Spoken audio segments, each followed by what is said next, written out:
اب ہوا یہ کہ قریش نے حدیبیہ کا جو معاہدہ تھا اس کی خلاف ورزی کی.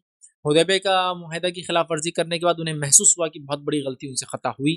یہ خطا کہ جب انہیں احساس ہوا تو ان لوگوں نے قریش نے کہا کہ ابو سفیان کو جاؤ اور تجدید کر کے لاؤ، حدیبیہ کو پھر سے تجدید کرو، نیا بنا لو، غلطی ہوئی وغیرہ وغیرہ، معافی مانگ لو. ابو سفیان وہاں سے نکلے. وہاں سے نکلنے کے بعد مدینہ آئے. مدینہ آنے کے بعد سوچا اپنی بیٹی کے گھر جاتا ہوں. بیٹی کے گھر گئے. جب گھر پہنچے بیٹی نے جو ہے بہت زیادہ پسند نہیں کیا والد کا آنا، چونکہ والد مشرک تھے. اندر گھسے اور بیٹھنے کا ارادہ کیا. بیٹی نے فوراً وہ میٹ وائٹ چٹائی جو تھی رول کی اور بازو رکھ دی. تو ابو سفیان نے کہا کیا یہ چٹائی، یہ بستر میرے لائق نہیں ہے، میں اس کے لائق نہیں. تو انہوں نے کہا کہ تم نے یہ سوچا بھی کیسا کہ یہ بستر تمہارے لائق نہیں ہے، بلکہ تم اس بستر کے لائق نہیں، چونکہ بستر نبی کا ہے اور مشرک نجس ہوتا ہے، میں نہیں بیٹھنے دوں گی. ابو سفیان تو ہکا بکا رہ گیا کہ یہ کیا ہے.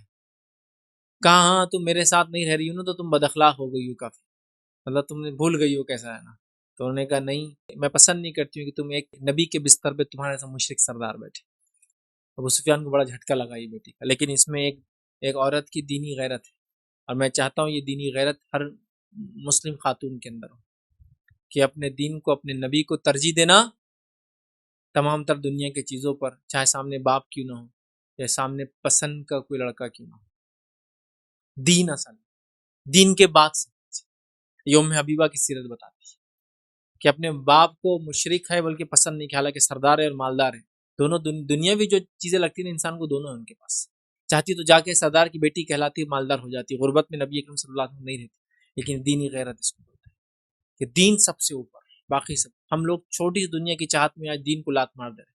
یہ دیکھا جا رہا ہے، بتایا جا رہا ہے کہ مسلم خواتین، مسلم لڑکیاں یہ کر رہی ہے. میں خیر الزام نہیں ڈالتا ہوں کسی، لیکن میں یہ کہہ رہا ہوں یہ دینی اہمیت کا جذبہ سب میں ہونا چاہیے. بہت اہم غیرت ہے، یاد رکھیے.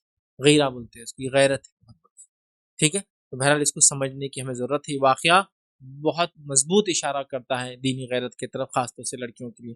تو آپ نے ہٹا دیا. بہرحال ابو سفیان وہاں سے نکلا، نبی اکرم صلی اللہ علیہ وسلم کے پاس گیا. کیا محمد صلی اللہ علیہ وسلم اس معاہدے کو تجدید کر لیتے؟ آپ صلی اللہ علیہ وسلم کچھ نہیں کہا، خاموش رہے، منہ کو پھیر لیا. وہاں سے وہ نکلا، وہ نکل کے ابوبکر صدیق رضی اللہ عنہ کے پاس گیا. کہا ابوبکر تم اللہ کے رسول سے کچھ کہو. ابوبکر نے کہا میں کچھ نہیں کر سکتا. اب اللہ کے رسول آمادہ ہے کہ وہ اس معاہدے کی خلاف ورزی چونکہ ہوئی ہے تو اب وہ بھی اپنا ایکشن لے. اس کے بعد وہاں سے نکلتا، عمر ابن خطاب کے پاس جاتا. عمر ابن خطاب بولتے ہیں بھائی مجھ سے بات مت کرو، اب ہمارا کوئی ارادہ نہیں ہے کہ ہم تمہاری بات کو مانیں، اب ہمیں وہ کرنا ہے جو اللہ کے رسول صلی اللہ علیہ وسلم کریں گے. وہاں سے نکلتا ہے، عثمان ابن عفان رضی اللہ عنہ کے پاس جاتا ہے. عثمان ابن عفان رضی اللہ عنہ بھی اس کو اسی قسم کا جواب دیتے. وہاں سے نکلتا علی بن ابی طالب رضی اللہ عنہ کے پاس جاتا ہے. کہتا علی تم تو اللہ کے رسول صلی اللہ علیہ وسلم کے بھائی ہو، تم تو کچھ کہو، تم داماد ہو. وہ نہیں مانتے. پھر ان کی بیوی سے کہتا ہے کہ فاطمہ تم تو کچھ کہو، تم اس معاملے میں کچھ. فاطمہ کہتی میں کیا کہوں، یہ میرا معاملہ تھوڑی، ابا سے جا کے بات کرو محمد صلی اللہ علیہ وسلم سے. تو وہ دیکھتا ہے حضرت حسن تھے اور وہ چھوٹے تھے، کھیل رہے تھے. تو وہ کہتا ہے فاطمہ تم یہ تو کر سکتی ہو کہ حسن کو کہہ دو کہ جا کر اپنے نانا سے یہ بات کہے، یا اعلان کر دے کہ جو ہم امان میں رہیں گے، محمد صلی اللہ علیہ وسلم ہمیں تکلیف نہیں دیں گے. تو وہ کہتی ہے بھائی میرا بچہ اتنا چھوٹا ہے، یہ تمہاری سیاست کی باتوں کو یہ نہیں سمجھ سکتا ہے، اور تم اس کو اس معاملے میں مت کرو، یہ تو بہت چھوٹا ہے ابھی.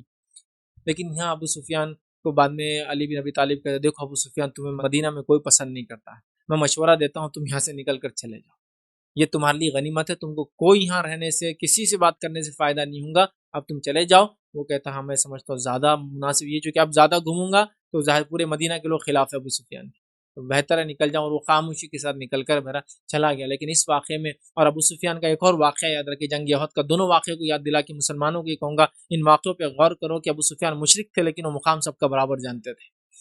جب جنگ احد ہوئی، پہاڑ کے اوپر کچھ لوگ تھے، اور جب قریش نے ارادہ کیا کہ ہم لڑیں گے نہیں، واپس چلے جائیں گے، تو اس نے کیا کہا، کیا محمد صلی اللہ علیہ وسلم تم میں موجود ہے؟ نبی اکرم صلی اللہ علیہ وسلم کا کوئی آواز نہیں دے گا، جواب نہیں دے گا. اس کے بعد اس نے آواز دی کیا تم میں ابوبکر موجود ہے؟ آپ نے کہا کوئی آواز نہیں دے گا، جواب نہیں دے گا. پھر اس نے کہا کیا تم میں عمر موجود ہے؟ آپ نے کہا اشارے سے کوئی آواز مت دو اس کو، ابو سفیان کو جاؤ. تو وہ ابو سفیان بھی ابھی اسلام نہیں لایا تھا، لیکن جانتا تھا اسلام میں کس کا مقام کس کے بعد ہے. پہلے اللہ کے رسول کو آواز دی، پھر ابوبکر کو آواز دی، پھر عمر کو آواز دی. وہ جانتا تھا یہ مقام ہے لوگ، ابھی مسلمان نہیں ہوا تھا تو بھی جانتا تھا کہ کس کا مقام کس کے بعد ہے. یہاں مسلمان ہونے کے باوجود ہم بھول چکے کس کا مقام کس کے بعد ہے. اور اس واقعے میں بھی وہ جانتا تھا کہ اللہ کے رسول اگر کوئی بات نہ مانے تو کہاں جاؤں.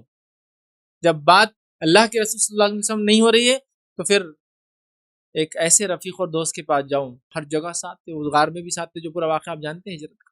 وہاں گئے وہاں بھی نہیں جما تو اس کو پتا ہے اب کہاں جانا پڑے گا نیکسٹ اسٹیپ عمر کے پاس. جب پتا ہے عمر کے پاس بھی بات نہیں ہوئی تو کہاں جانا جانتا ہے. پتا ہے یہاں بھی نہیں گئی تو بات کہاں مننے آئی وہ جانتا ہے. اور اس کے بعد یہ بھی جانتا ہے کہ نواسے رسول کا کیا مقام ہے تو کہتا ہے حسن سے کہہ دو یہ کر. اور ہم سب جانتے ہیں یہ چاروں خلیفہ کے بعد حسن بن علی کو یہ موقع دیا گیا لیکن انہوں نے اپنی خلافت اور اپنا بیعت جو ہے معاویہ رضی اللہ عنہ کو دے دیا. تو ابو سفیان جانتا تھا کہ اس کا مقام کس کے بعد ہے. بہرحال بہت سارے مسلمان یہ چیز بھول گئے آج کس کا مقام کس کے بعد ہے. چلیے آگے بڑھتے ہیں. تو بہرحال انہوں نے کہہ دیا کچھ نہیں ہونے والا چلو یہاں سے نکل کر چلے جاؤ. اور وہ نکل کر چلا گیا. جب مکہ پہنچا قریش نے کہا کیا ہوا تو کہا میں محمد صلی اللہ علیہ وسلم سے ملا, بکر سے ملا, عمر سے ملا, علی سے ملا رضی اللہ عنہ, سب نے مجھے کہا. آخر میں نے سوچا واپس آ جانا بہتر ہے اور میں واپس آ گیا ہوں. اور وہ واپس آ گیا اور